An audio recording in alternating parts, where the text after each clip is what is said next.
A 5. 5. Chris, the topic we will be discussing today is how do you spotlight characters?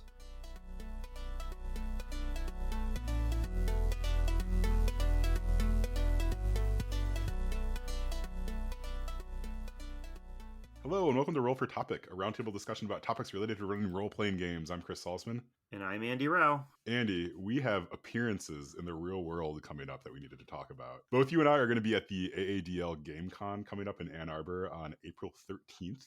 We will be on a panel which is called GM Like a Pro. So I'm fascinated to hear what you have to say on that panel about GMing Like a Pro. Yeah, and then we'll be on that. That panel also has Phil Cameron, who's been on the podcast as well, on it, and he is actually a pro. So I think that'll be a pretty good conversation. Yeah. Should we specify the AADL is the Ann Arbor District Library? Is that correct? Yeah, we probably should. Yeah, that's a good specification. Okay. Yeah, so it'll be at the downtown branch. If you're in southeastern Michigan, the library out here does a really good job with events. So this one should be good. I'm pretty excited. Avery Alder, who has made the Quiet Year among other games, will be there, and they're going to be doing a talk about politicizing and queering game dynamics, which I think just sounds absolutely fascinating. So I'm hopeful that I can get to that. And then there's a handful of other people who are like Roll for Topic adjacent. If you've listened to this podcast for a while, I think you'll see a lot of names. You can go ahead and check out everything on the website, at the Ann Arbor District Library website. Andy, are you planning on being there the whole day? Or are you just coming for the panel and heading out? I'm not going to race in for the panel and then bail instantly, but yeah. I don't think I'll be there the whole day. So I'll stop in. I'd like to put in a few hours, get to one or two of these other events and say hi to some people. Yeah. So there'll be some panels, and it looks like a bunch of game sessions as well too. Although I don't think they've announced quite yet who all is running what when. But yeah, I'm sure you can keep watching the website for that. But yeah, if you see us there and you recognize us either by our voices, or I guess you'd recognize us by our voices, please say hi. I'd love to meet people. Keep your criticisms light, I guess. Yeah. You cannot in the Q&A session. You cannot point out that we are not actually pro Yes, GMs. yeah. I mean, go for it if you want to, but yeah. So I just wanted to mention that. So again, that's on April 13th. So we will see you there if you can make it. So Andy, you had mentioned that we wanted to do a little bit of follow-up from actually our last episode. Indeed, yeah. So if you recall, Chris, our last episode, we asked the question of what like historical or otherwise significant person would you like to game with? A number of friends of the podcast and people in the Discord chimed in with their answers to this question. So I thought it would be fun to just read off some of the names that have been tossed out there. So I'm just going to start going down the list. Speak up if you have any comments or whatever. Yeah. So we have what I will put in the category of, people with really distinct voices. So Orson Welles, Alfred Hitchcock, two people I don't know, Matt Berry and Peter Sarah. You don't know? Okay, they are like titans of British comedy. Right. Okay. So Matt Berry, you would probably know him from What We Do in the Shadows. He's in that show. As totally blanking on his character name, but he's fantastic in that. He's also been in a handful of other things too. All right, that's awesome. I've just exposed myself as an uncultured adult. I know, so right? Yes. Yeah. Why are you not up on modern day British comedians? I'm really more of like an Ernest Goes to Camp person than like a classy British comedy person. But, okay. I did want to say on the Orson Welles point. I think that's a fantastic pick. Like Orson Welles and Hitchcock in particular. Like, I think you'd end up having an issue, I guess, of them just sort of monologuing quite a bit. Yeah, which could be really good. I recently watched a little clip of Hitchcock giving a speech at like an award ceremony, and like that man was masterful with the English language. I mean, you just like you're listening to him talk, and you're like, where is he going with this? But this is so enjoyable. Yeah. Well, we didn't get into it in the episode. There is that sense that it would be fun to play with someone who's like a great performer, right? In the way that some people really dig, the cast of Critical Role or other shows where they're bringing like actual acting talent to, a hobby that doesn't otherwise really require it. So, I mean, yeah, as you say, that can wind up sucking all the oxygen out of the other players, but it could also be really fun to sit at the table Mhm. while someone's just going to town with Yeah. their accent or their eloquent language. Yeah. Anyway, moving down this list, someone said the whole cast of Princess Bride, which Yes, is that's hard to argue with. yeah. Somebody else said Brindlewood Bay would be the perfect game to play with the Golden Girls. So Yes. again, Yeah, hard to disagree there. yeah. And someone said the cast of Flash Gordon, Oh, that's an which interesting one. yeah, which Yeah. I don't really know. I've never been like a Flash Gordon person. Mm. Just Would you I think I'd want them to be in costume. It's like from the movie. what type of cast are we talking about? Like I guess when we say Flash Gordon, what are you thinking? Are you thinking like I don't know, 1940s? Like what is that type of performance? Like how would you describe it? I guess I'm envisioning like I guess it's the I just looked this up. It's the 1980 Flash Gordon movie. Have you I've seen not this or seen it. can you picture this in your mind? So I believe I this is I the cannot. No. yeah. Okay. Well, after we're done, you're gonna Google this and see, Yes. and you're gonna be Yes. like, how have I not watched this?" It is a very very silly movie. It is I think is Brian Blessed in this. Oh, All well, right. it okay. If Brian Yes. blesses it is in this, then obviously yes. Yeah, Brian Bless is in it. I mean, it is just like over the top, like camp outfits and stuff like that. Yeah, I think the person that mentioned playing with the cast of Flash Gordon, they said like doing a as a Star Trek RPG, I think would be pretty great. Okay, Yeah, awesome. right. So I mean, just like imagine like cheesy, campy, like 80s sci-fi, but them trying to like play a a very Yes, very serious Star Trek RPG. Yeah, that does sound good. Well, I'm stuck on Brian Blessed or Blessed, however you yeah. pronounce his name. But here's my weird niche piece of media that I'll go to my death defending, and that Mhm. is Brian Blessed puts in a career-defining role as Long John Silver in this impossible to get anymore 1980s sequel, Disney produced sequel show to Treasure Island. Like Yeah. it's just as niche as it gets. But holy, it's like this commanding Yeah. performance. Just absolutely blowing everybody else on the show out of the water. It's just a joy to watch. So Yeah. Oh, I that's guess you great. probably just have to find it on YouTube somewhere. But I'm sure you can find it there. Yeah. yeah. And then we have one more name on the list here. Offered with no explanation, so I'm interested if you're where your mind goes with this. But someone said Alexander Dumas. Yeah. I mean, I think that would be also fantastic, right? I mean, like, have you read anything by Dumas? Oh, not since high school, I don't think. But yeah, I think that'd be fascinating. I mean, well, like, sort of like, well, what language are you going to play this game in? But, yeah, but I mean, I think like, yeah, like that sort of author, right? That just sort of can like spend hundreds of pages talking about sort of anything, right? Like Yeah. would be pretty great. I mean, it's almost like yeah, like I mean, going back to you said in the last episode, like playing with Stephen King, right? So it is sort of like it would be fun. Find five authors that can write those like door stopper, Yeah, style yeah. books and get them together and sort of see what happens. I mean, you probably would never make it out of the tavern, right? Like they would just be, yeah, luxuriating and everything. I actually wanted to follow up a little bit on what we talked about with regards to Stephen King. And I know I realize this is a new episode and we aren't just supposed to rehash the old one. But with Yeah. Stephen King, I was thinking after the episode, which is when I have all my really good insights. Yes. That the reason someone like Stephen King or another like one of these storyteller names that came up in the discussion or in this list we just read, to me the reason those people, person like Stephen King, what he would bring to the game table is not, it's not that he would come to the table with like a 10-page backstory for his character. Hmm. Like, I mean, I've no doubt he could come up with a great backstory for his character, but that sounds boring to me.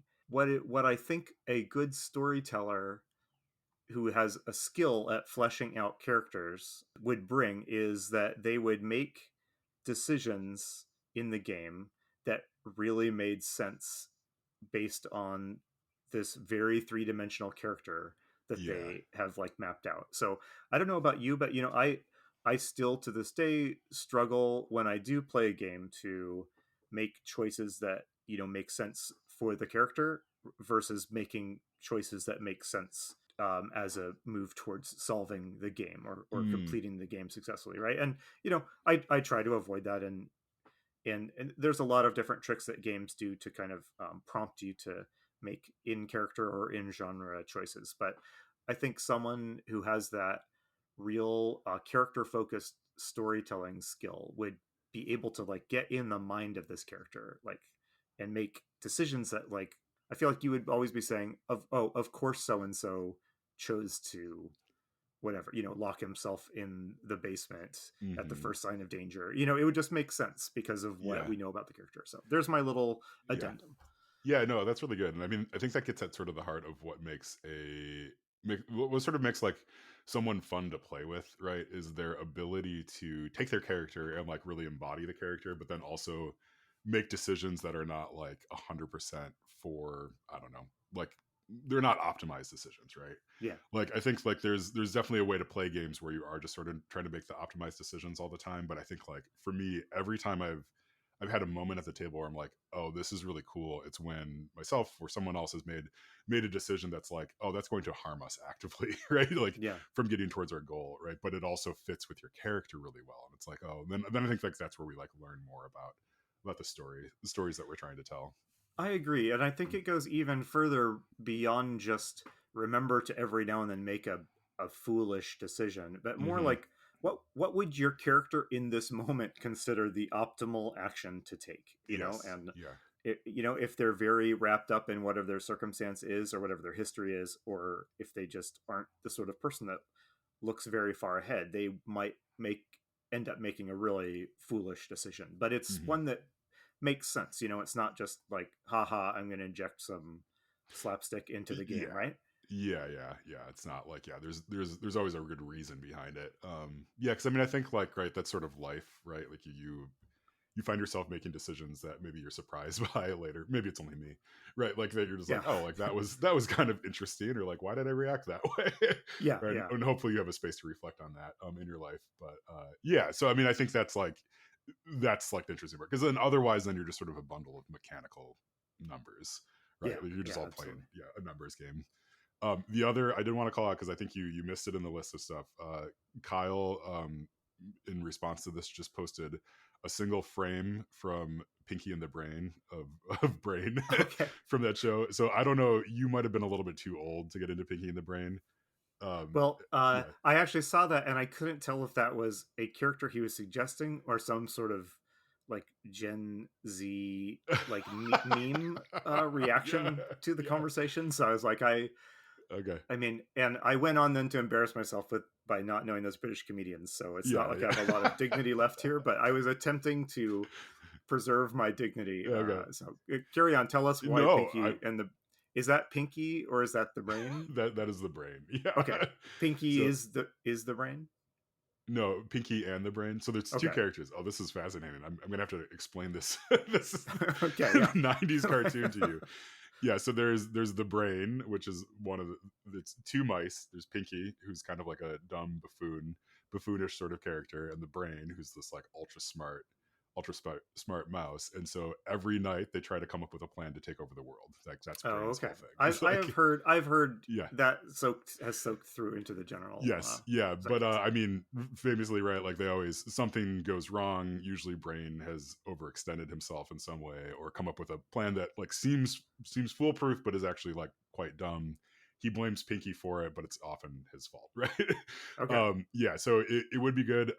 It would be fun to sort of pair that personality, I think, with maybe one of these like author types as well. Of like you Yes. have like one person's like this plan is perfect, like nothing could possibly go wrong, and then like the author types would be like, well, here's all the ways again. Yeah.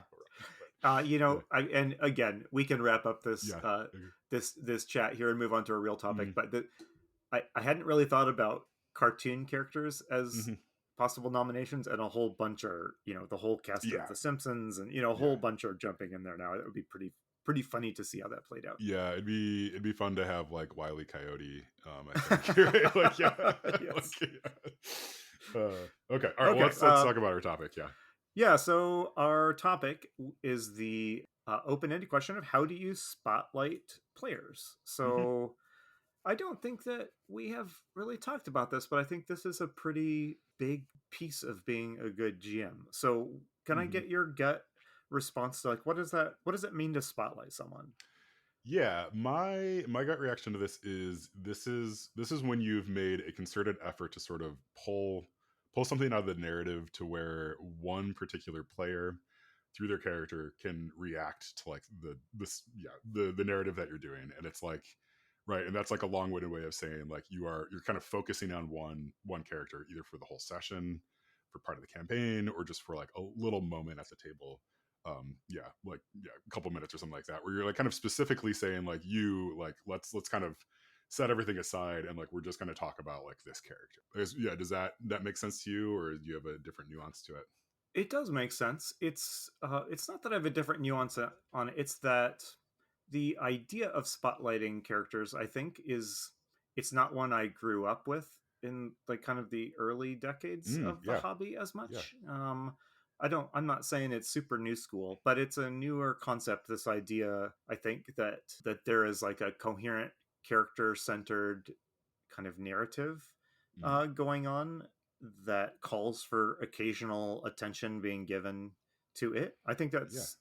I think that's quite interesting. I was thinking of this more in the very logistical running the table sense of noticing when someone has been quiet for a really long Hmm. time or that other people have been kind of dominating the play conversation Yeah. and going out of your way as GM to somehow bring them into the game more fully, I Mm, guess. yeah.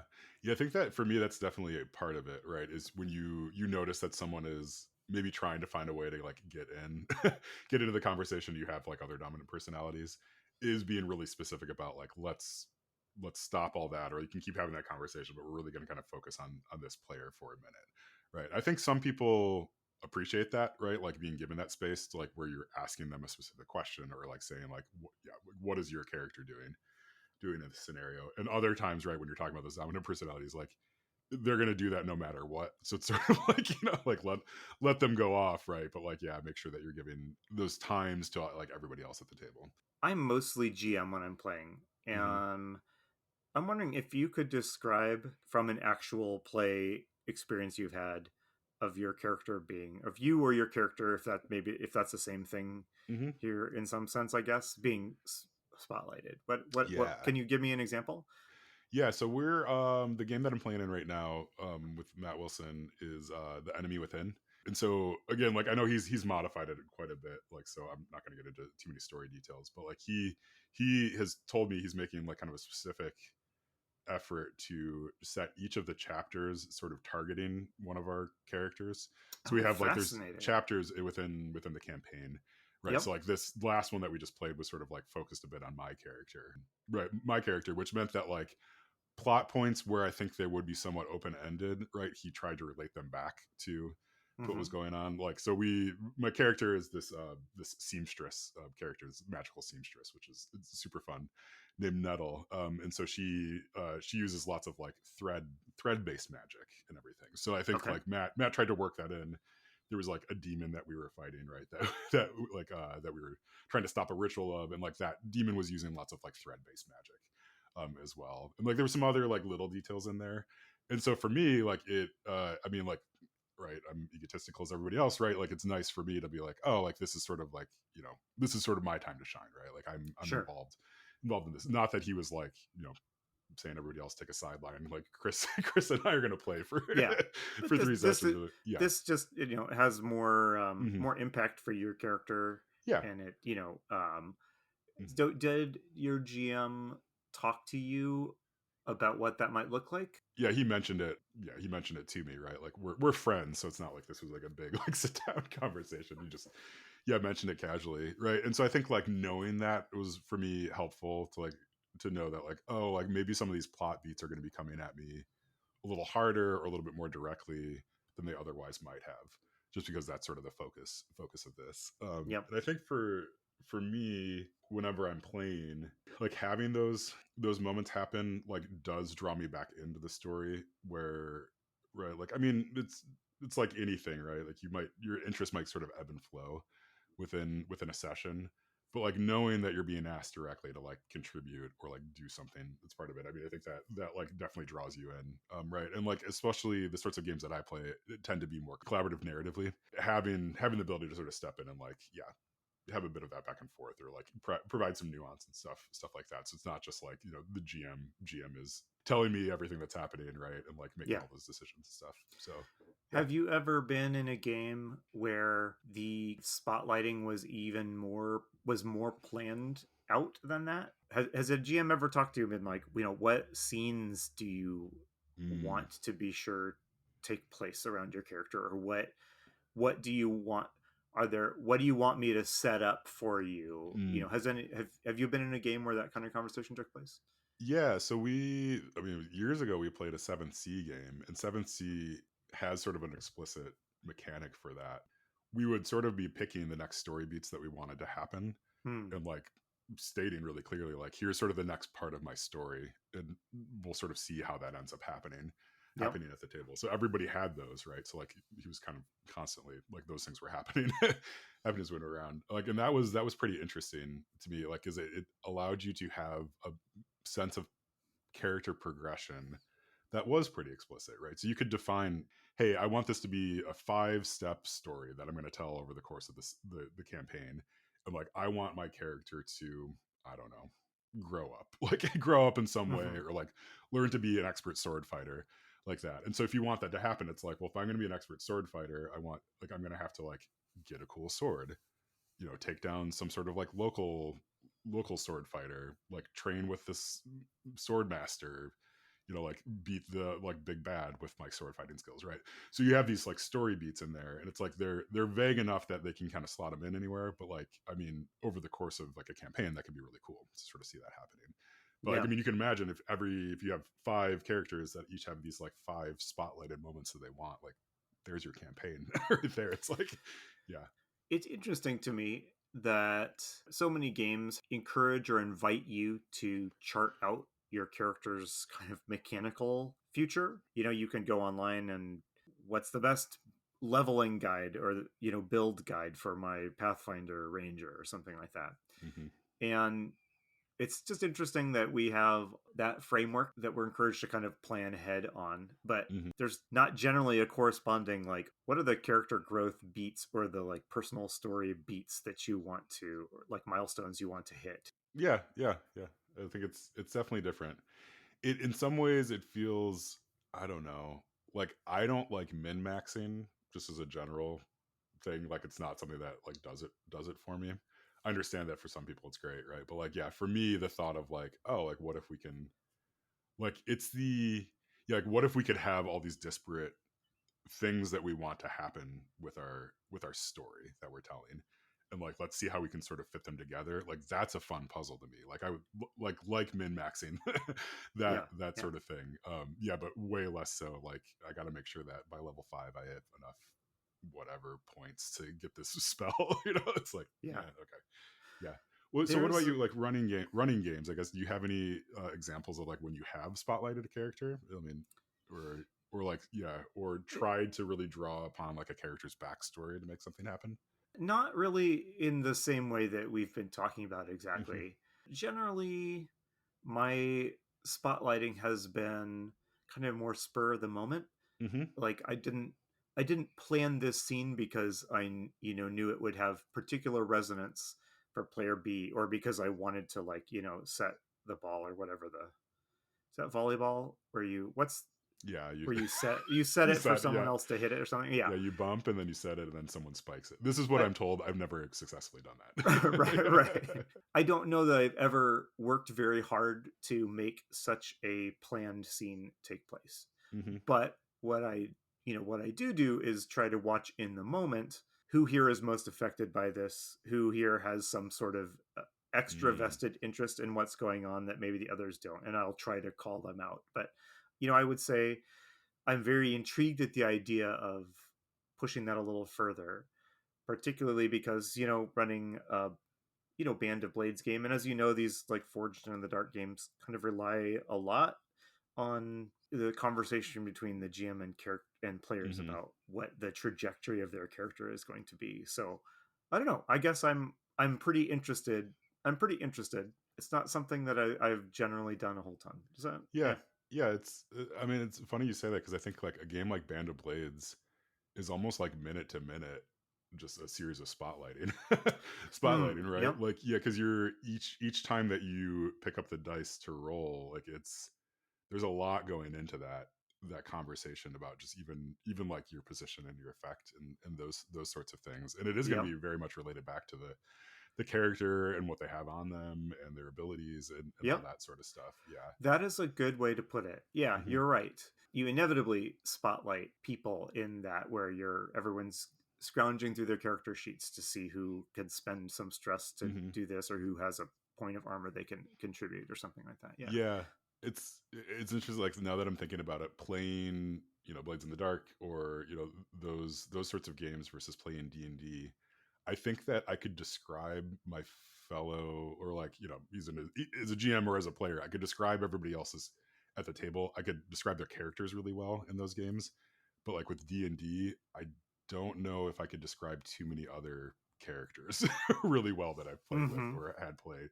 I'm getting around to this idea that maybe it's the mechanics that help us make these spotlighting decisions as well. Like otherwise, I think like not that you're fighting against D&D or Pathfinder or whatever to have these spotlight moments, but it's just like it's not as much part of the conversation when you're really just sort of focused on like, okay, well, roll the hit, right? Yeah. Like, did that hit? Like we're just sort of looking at a number versus like, okay, like in Blaze in the Dark, like how are you trying to hit them? And like, Yeah. like what's going on with the situation and what's going on with you and all that like feeds into it. Floating in the back of my mind, searching for a way to connect to this Yes. topic, has been this idea I've been exposed to in like a corporate career context of well, you know how there are books and essays and stuff that sort of chart out the plot of a movie, like the plot Hmm. beats of like an archetypal movie or something Yeah. like that. Yeah. My last two jobs, my employer has invested in like basically a corporate marketing version of that, where Hmm. I forget what the name of it is. It's like story maps or Story brand, I think. story brand. Yeah. And I don't want to get into. I'm trying to keep snark out of my voice here This is a snark because free zone. Yeah. I'm not casting judgment on whether your business uses like story brand or something to chart out a marketing thing, but it was an instructive experience when going through the exercise where you are like mapping out this like basically plot line for like your character, or in this case like a product or something like that. Yeah. And like when I think of when would you shine the spotlight on someone, if you imagine like the hero's journey through a typical movie, they have their starting point and then they maybe have a moment of crisis that introduces them to a larger world or threat or context, and then they have an encounter with like a guide or a mentor who sort of challenges them or sets them on the path, and then they have a setback that puts Hmm. them back to the beginning, and Yeah. then they have a moment of overcoming that setback and then rallying.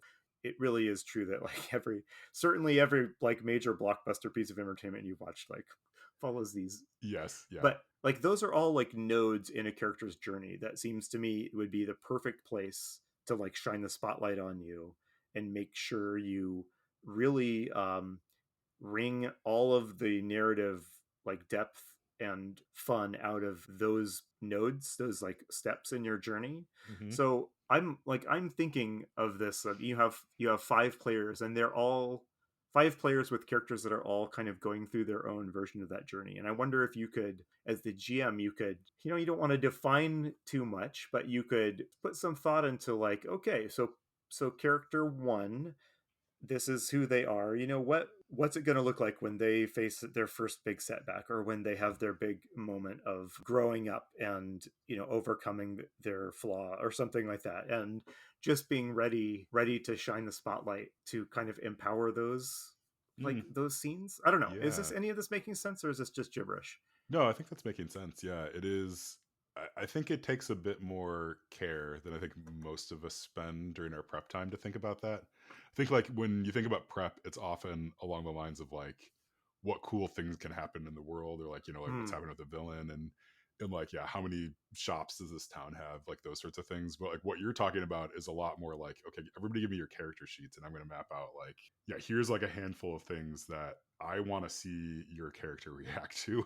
Hmm. Almost like, yeah, like what's going to happen when that setback happens for you. And I think as a GM, you shouldn't have a conclusion on what that's going to be. Like I think that's what you have to leave up to the Hmm. player. But I mean, for sure, engineer the setback to happen, and yeah, so they can have that moment. Yeah, I mean, I think that's really cool. Like that would be a really fun game to play in. I think it would be a harder game to play in. Again, like going back to the conversation we've been having sort of recently about like challenging games. I think that would be a challenging game to prep, but then also to play in. But I think would be a very rewarding Yeah. game too. Yeah, to have those sorts of things presented to you. Yeah. Yeah. On the flip side, I think spotlighting to me also, I do think there's a lot of value in seizing just like unplanned moments in a game to just Hmm. shine a light on someone. And I think you can do this in, we often talk about pausing and saying, whatever, you see a mountain in the distance. Hmm. Tell me, just let's take a quick second here what your character is thinking or what memory does it evoke. Like those things, in addition to being good, just general little tricks you can use to make the game feel more grounded and interesting. I mean, they are a chance to invite people to step into the spotlight if they want to, right? Hmm. It's interesting that is the first time in this conversation, like the invitation to step in the spotlight. Like I Hmm. haven't. Right, games are just like it's a series of invitations, right? Like you're trying to get people to sort of interact with the interact with the space a bit, right? And to just like sit down and play pretend with your friends too. But like, yeah, I mean, I think that's a pretty key thing, and to maybe leave on. It's just like shining the spotlight is one thing, but like it's an invitation for the character to step into that. It's not like a demand necessarily, right? Because like Yep. I think it's okay to be like, I don't really want to go into depth on that, or like I don't, yeah, Yeah. right, like yeah. Thank you for the opportunity, but I'm really just here because I want to roll the hit and like roll damage. Yeah. Okay. Well, we should wrap up. I think we've hit or passed our time. So Yes. Yeah. Cool. Well, that was a good conversation. yeah. Do you remember who nominated that question? Because that was a good one. I do not. Okay. Well, if you So recognize that question, thanks, and our apologies for yeah yes. not Yeah. noting down who suggested it. So Yes, yeah. So thank you. I mean, as always, we are happy to take suggestions for other topics to add to the table. So please reach out if you have any ideas there. yep. Yeah, so I think that does it for us. We've been Roll for Topic. We're part of the Roll for It Media podcasting network. Our sister show with the Splat Book with John Corey and Kyle Latino is great. They wrapped up in actual play of the Lord of the Rings fifth edition. Yeah, that I'm still listening to, which is really good. And then they took a little bit of a break, but I think they're back in action coming up soon. So by the time you listen to this one, there should be a new episode the following week. Yeah. So I haven't listened to the actual play yet, but it sounds yeah, really awesome. yeah. Cool. All right. Well, I've been Chris Salzman. I've been Andy Rao, and I'm glad we're doing the last names again. By the way, Oh yes, yeah, that's yeah, good. that Yeah, was a that a was. weird moment in our I podcast mean, I've history. been thinking about that for the past 2 weeks, so Yeah, it's it's yeah, we're back, okay. baby. Awesome. Well, great Yeah, conversation, Chris. Why don't you yeah. sign us out? Oh yes, and remember, if your players are having fun, you're a great GM.